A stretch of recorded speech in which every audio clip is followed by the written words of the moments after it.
বেঁচে থেকে আর কি হবে? যদি পেটে ভাত না থাকে বেঁচে থেকে আর কোনো লাভ নেই। জানি না ডাক্তার ইউনূস স্যারের 10 কর্মদিবস 7 কর্মদিবস কত বছরে হয়, কত দিনে হয়, কত মাসে হয়। 10 কার্যদিবসে মানিয়ে নেওয়ার কথা ছিল, কিন্তু এখন তো সুফল পাওয়া যায়নি। এই জন্য আমরা আবার পরবর্তীতে আবার কর্মসূচি গ্রহণ করা হয়েছে। আমরা যতক্ষণ দাবি না মানিয়ে নেবে ততক্ষণ আমরা এখানে থাকবো, অবস্থান করব। আমরা আজকে বারবার প্রতারিত নির্যাতিত হইতাছি। আমরা আসি, আমাদেরকে বলে আমরা এই রমজানে 31 দিন অবস্থান কর্মসূচি করে গেছি, আমাদেরকে আশ্বস্ত করে বলে 10 কর্মদিবসে দিয়া দিমু, 7 কর্মদিবসের মধ্যে পেয়ে যাবেন। তাদের জানি না ডাক্তার ইউনূস স্যারের 10 কর্মদিবস 7 কর্মদিবস কত বছরে হয়, কত দিনে হয়, কত মাসে হয়।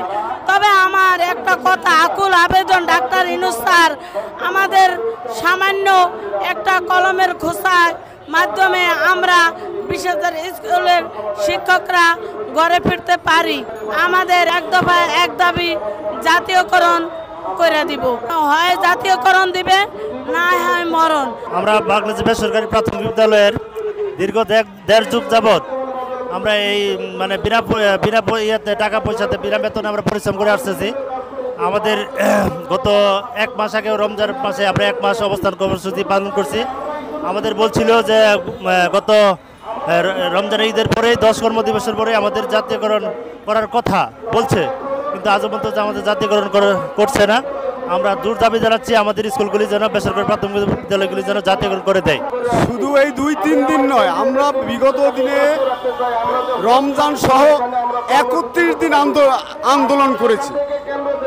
প্রতিদিনই আমাদেরকে আশ্বাসের বাণী দেখাইলো, আজ হবে কাল হবে, এরকম করতে করতে করতে করতে 31 দিন পর আমরা এখান থেকে বিদায় নেই।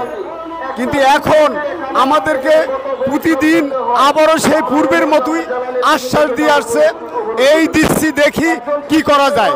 তাই আমরা এখান থেকে ওই সুষ্ঠু সমাধান না পাওয়া পর্যন্ত আমরা এই মাঠ ছাড়বো না, আমরা এখানে থাকবো।